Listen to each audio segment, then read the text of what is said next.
Have you ever, like, chased a new job or maybe packed up all your boxes and moved to a completely new city? Oh, or even just sought out a completely new relationship. Yes, exactly. And you were absolutely 100% convinced that this was the change that would finally fix things, you know? Right, like this is the one. Yeah, you thought this massive external shift would finally quiet that restless buzzing noise in your head. But then a few weeks or maybe months go by, the dust settles, the newness wears off, And you look around. and you look around Oh. only to realize that the exact same noise is waiting for you right there in your new living room. It's always there. It is. So today on the deep dive, our mission is to figure out why we are all so completely exhausted from trying to build the perfect life. We are pulling from Joseph Sachs' ebook, Facing the Inside, to uncover this reality that is staring all of us right in the face, but that nobody really wants to name. Yeah, and it is a devastating realization for people when it finally hits them. Because, I mean, you change all the scenery, but you brought your own mind with you. Right. You're still you. Exactly. And that is Sachs' central premise here. The chaos we are so desperately running from is entirely internal, yet we spend our entire lives trying to solve it with these external fixes. Like a geographical cure. Basically, yeah, we try to outrun our own minds. But you can only outpace yourself temporarily, before your mind catches right back up and demands your attention again. Okay, let's unpack this. Okay. Because if Sach is right about this, we are completely misunderstanding why we're so tired all the time. You really are. So to understand how to fix this internal chaos, we first have to look at why we get the order of operations so completely backward in the first place. Right. Right. Yeah, and Sachs calls this concept the inversion. The inversion. Okay. Right. So there is a natural hierarchy to human stability. Yeah. Basically, emotional stability has to be the foundation. It has to be the base layer. Exactly. Everything else, your financial security, your career, your relationships, all of that is built on top of that base. If you get the foundation right, the rest holds. Makes sense. But if you build on unstable ground, well, nothing is going to stay standing. I don't care how impressive it looks from the curb. Yeah. The problem is that society trains us from a very young age to measure success by these highly visible external metrics. We optimize for what other people can see. Oh, wow. It's like noticing the foundation of your house is cracked and actively sinking into the mud and deciding the absolute best way to fix it is by installing a really expensive, shiny new roof. That is a perfect analogy. And to take that house metaphor further, you aren't just buying the roof for yourself. Right. You're buying it for the neighbors. Exactly. You are buying it so the neighbors walking by think the structure is completely sound. Because we can see income, we can see job titles, social media followers, relationship statuses. Oh, we can't see the inside. Right. We have no dashboard to measure if someone has done the quiet, really difficult internal work. So when we feel unsettled or anxious inside, we don't look inward. We just grind harder. Yeah, we just grind harder to buy a better roof. But wait, I'm stuck on this idea of external fixes being a complete waste of time. I mean, aren't things like financial security and a good career actual needs? Oh, definitely. Like, is Sachs saying ambition is inherently a bad thing? Because paying rent is a real external problem that you can't just, meditate away. No, of course not. And Sachs is absolutely not saying that ambition is bad or that financial security doesn't matter. External problems require external solutions. Okay, good. But the issue is the driving force behind the ambition. He draws a really clear line between healthy ambition and ambition that is actually just avoidance wearing a productivity mask. Avoidance wearing a productivity mask. That's a great phrase. Right. Healthy ambition feels expansive. Yeah. Like you are building something aligned with your actual values, but avoidance ambition feels frantic. I know that feeling. Most of us do. It's like, are you working 80 hours a week because you genuinely love the project? Or are you staying relentlessly busy because you are terrified of what you would have to face if you ever actually stopped moving? So ambition operates almost like a shield in that case. Exactly. But I mean, a shield implies you're protecting yourself from an active attack. So what exactly is attacking us from the inside? What is so terrifying in our own minds that we would rather work ourselves into total burnout than face it? Well, if you strip away all the complexity of modern life, Sachs argues that fear is the root of almost all of our comfort-seeking and avoidance behaviors. It's basic fear. Yeah, but usually it's a chronic low-grade dread. It's the fear of being inadequate. Or the fear that if you look at your internal chaos honestly, you will confirm your absolute worst suspicions about yourself. Oof. So we are fighting our own biology here, aren't we? It feels like our bodies are actively working against our ability to just sit still and reflect. We absolutely are. You have to look at the biological reality of how our brains actually evolved. Right. The human nervous system has a threat detection center, the amygdala, which evolved to keep us alive when we were facing genuine physical predators. Like tigers and bears. Exactly. But that hardware hasn't received a software update for the digital age, you know? Right. Today, a perceived threat to our social standing, like a vague, urgent email from a boss, it registers to the amygdala as a threat to our literal survival. That's wild. The brain misinterprets a Slack notification the exact same way our ancestors interpreted a tiger in the brush. Yes. So modern life keeps our nervous system in a constant, low-level state of fight or flight. And what's fascinating to me is how the modern economy doesn't just ignore this biological glitch.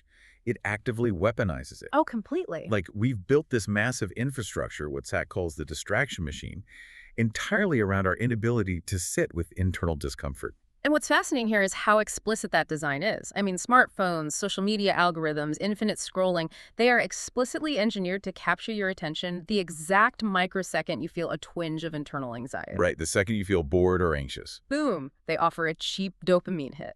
And over time, this continuous distraction produces a profound emotional numbness. Because you're constantly swapping it out. Yeah, by constantly swapping an uncomfortable thought for a quick hit of digital dopamine, you actually downregulate your brain's baseline sensitivity. The underlying anxiety is still there, but your reward center is totally blown out. Wow. And it's not just TikTok or Instagram doing this, right? hmm Sack points out that the structure of modern work creates a socially legitimate way to numb out, too. Oh, work is the ultimate cover. Right. Cognitive overload, having back-to-back Zoom meetings, obsessing over inbox zero, constant task switching. That is a crucial mechanism to understand, actually. When you overload your brain with that much context switching and data, you are literally depleting the metabolic resources of your prefrontal cortex. And that's the part that does the thinking. Exactly. It's the rational, reflecting part of your brain. It takes massive energy to do the heavy lifting of introspection. So staying constantly busy isn't just a psychological trick we play on ourselves, it's a physiological strategy. Wait, real? Yeah. You are draining the battery of your self-reflection center, so it literally lacks the energy to look inward. Oh my God. So, being incredibly busy and exhausted is basically the most socially acceptable form of avoidance we've ever invented. Basically, yes. Because if you have no time to look inside, no one can blame you for the mess in there. I mean, think about the last time you were waiting for an elevator. Did you pull your phone out of your pocket before the doors even closed? Everyone does it. Right. You weren't consciously deciding to check an app. Yeah. It was a pure reflex to escape the terrifying feeling of just existing in a quiet moment. And society applauds you for this behavior. They do. We praise people for being relentless grinders. But the thing is, if you are constantly running this distraction operation against yourself, the soundproofing you build is never going to be perfect. Right, something has to leak out eventually. And I imagine it looks like those disproportionate reactions we all have. Like we've all lost our temper completely just because the Wi-Fi is slow or someone cut us off in traffic. Yeah, that is actually one of the primary symptoms SAC outlines. And I mean, the mechanism behind it makes perfect sense when you think about it. Because you're already at your limit. Exactly. Your nervous system is already operating at like 99% capacity, just trying to suppress all that unexamined internal noise. Wow, right. So the slow Wi-Fi isn't actually what makes you snap. No, not at all. It's simply the 1% that overflows the cup. That makes so much sense. Other symptoms he mentions include chronic dissatisfaction, even when your circumstances are objectively good. Like, you get the corner office, but you still feel totally hollow. Or repeating toxic relationship patterns. Yes, repeating the same toxic patterns despite genuinely promising yourself you wouldn't do it again. It's like having a hidden app running in the background of your phone that's just quietly draining the battery all day, and you're baffled as to why your phone is dead by noon. That's a great way to put it. This raises an important question, though, about how we view that internal chaos. Because modern culture has a terrible habit of romanticizing this exact baggage. Oh, absolutely. People mistake their unprocessed emotional material for depth. You know, they think being moody, unpredictable, or intensely reactive makes them complex. Or an artist. Yeah, an artist or deep thinker. They wear it as a badge of honor. But Sack clarifies that true emotional depth comes from having actually examined the chaos. Not just carrying it around. Right. You have sat with it, you've understood its origins, and you've integrated it into your life. That is entirely different from just hauling a heavy suitcase of unexamined trauma around and calling it your personality. Calling it your personality. Wow. Here's where it gets really interesting, though. If comfort culture and constant distraction are basically us choosing the flight response over and over again, like running away from ourselves, Which they are. then Sack completely redefines what the fight response needs to look like in the modern world. He really does. In this context, fight does not mean being aggressive or confronting other people. Right. Because comfort culture is an institutionalized flight response. So to choose fight means turning toward the discomfort. Turning toward it. Yeah, it means sitting with the anxiety instead of escaping into an app. It means looking at the ugly pattern you keep repeating and staying in the room with the intense discomfort of examining your own role in it. But if the brain's natural impulse is to flee from this discomfort, the brain is naturally going to ask, why would I willingly subject myself to this? Right, what's the point? Exactly. What are we actually trying to achieve here? I think we need to map out what emotional stability actually looks like before we ask people to just willingly walk into the fire. That's fair. And emotional stability is notoriously misunderstood. It is not a permanent state of zen. So you're not just happy all the time. No, it's not a magical plateau where you never feel anxious, sad, or angry again. It is simply the capacity to experience fear, grief, and uncertainty without being completely destabilized by them. Because you know the territory. Yes, you can feel those things fully because you know your own internal territory. You aren't shocked by the topography of your own mind anymore. So emotional stability isn't the absence of anxiety. It's just a higher tolerance for your own internal data. That is the perfect way to phrase it. And to start building that tolerance, Sack offers a practice that sounds incredibly easy, but is notoriously difficult. Well, yes. Spending 5 minutes alone in stillness, no screens, no podcasts in the background, no music. I have to admit, sitting alone with your thoughts for 5 minutes sounds like a pleasant break in theory. In theory, sure. But practically speaking, it can feel absolutely terrifying when the silence actually hits. It really is terrifying, but mostly because of what happens biologically. Sack notes that most people break by the 90-second mark. 90 seconds. Yeah. The pull toward distraction becomes a literal physical ache. Yeah. But there is a physiological reason for that 90-second threshold. What is it? Neuroscientists have found that the biological lifespan of a chemical emotional response, like a sudden wave of anxiety or anger, is about 90 seconds. Wait, really? Just a minute and a half? Just 90 seconds. It takes 90 seconds for those stress hormones to flush through your nervous system and dissipate. Okay, but what if I'm still feeling panicked or angry after a minute and a half? What's happening then? Well, if you are still feeling it after 90 seconds, your brain is actively choosing to replay the thoughts that re-trigger the chemical release. Oh, so I'm doing it to myself. You are feeding the loop. That 90-second mark is where the real work begins because that pull toward your phone is the actual data. It shows you exactly how uncomfortable you are with allowing an emotion to simply pass through you without interfering. So when you hit that wall at 90 seconds, your skin is crawling and your brain is just screaming at you to check your email. How do you actually survive that without caving? That brings us to Sack's second practice, the 60-second rule. When that intense anxiety or restlessness hits, instead of immediately reaching for the distraction, sit with the signal for a full minute. Just 60 seconds. Just sit there. You observe the feeling, ask yourself what it is actually about, because usually the surface trigger, like the unread text message, isn't the real issue. It's something deeper. Exactly. It's a deeper source of fear, like a fear of abandonment or a fear of irrelevance. So you basically just let the alarm bell ring for a minute without immediately trying to rip the batteries out of the smoke detector. Yes, great analogy. And as you sit with it, you apply the third practice, which is asking better questions. Better questions. Right, because when something painful happens, the default human response is an outward question, like, why did this happen to me? Which feels very natural. It does, but that question automatically produces victimhood. It makes you a passive character in your own life. Sack suggests shifting to inward questions instead, like what in me contributed to this outcome, or what underlying pattern am I running that keeps producing this exact result? Wow. That is a brutal mirror to hold up. Yeah. You're basically asking, what am I most afraid to see if I look at my own choices honestly? It is entirely brutal.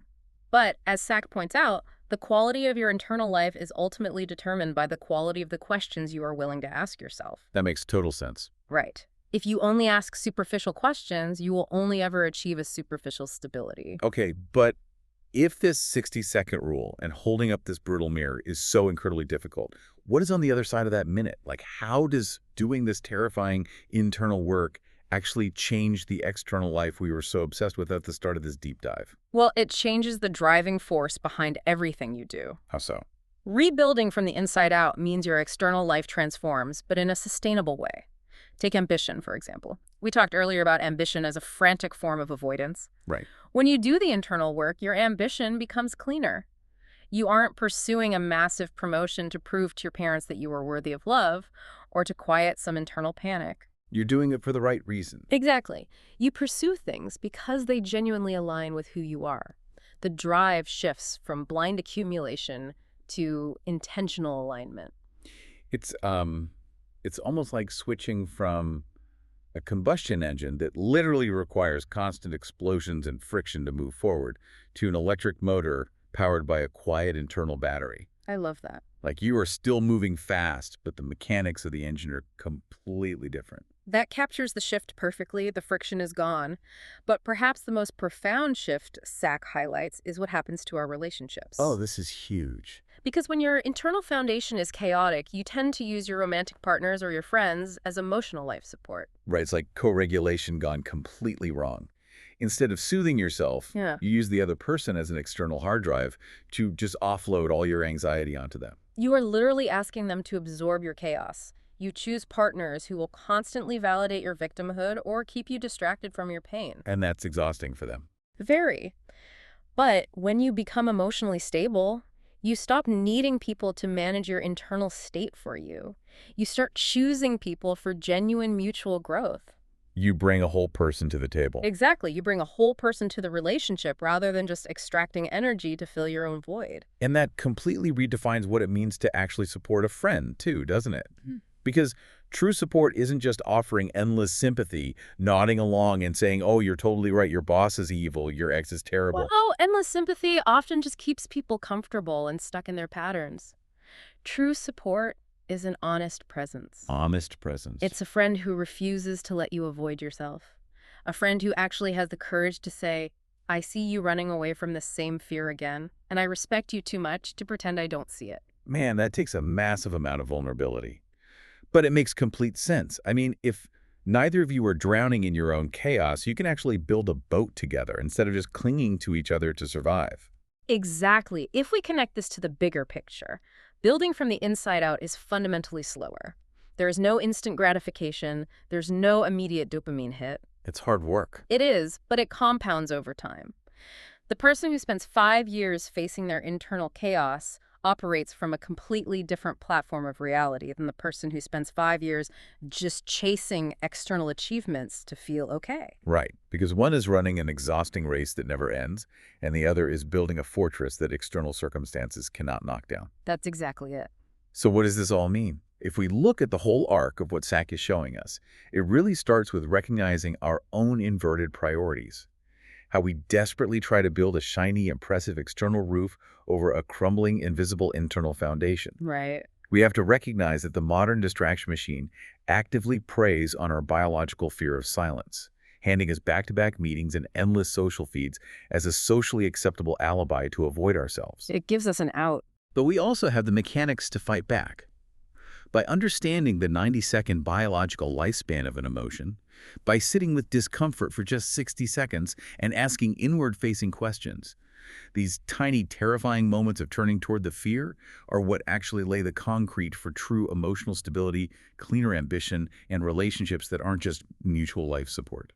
The tools are incredibly accessible, but they require a daily choice. The work is just in the willingness to stop running. I want to leave you with a final thought to mull over, taking one of SAC's passing observations just a little bit further. Early on, SAC mentions that your internal chaos is someone else's business model. It's a great point. Think about the sheer mechanical scale of that for a second. If your unprocessed anxiety, your absolute terror of silence, and your frantic need for external validation are the literal fuel keeping the multi-billion-dollar attention economy running, then achieving emotional stability isn't just a self-help exercise for your own peace of mind. It is the ultimate act of modern rebellion. When you choose to sit in your living room in silence for 5 minutes instead of immediately pulling your phone out of your pocket to scroll, you aren't just healing your own nervous system. You are actively defunding the distraction machine. You are starving the algorithm of the panicked attention it needs to survive. What would happen to the world around us if we all suddenly stopped outsourcing our internal chaos and simply reclaimed our attention for ourselves?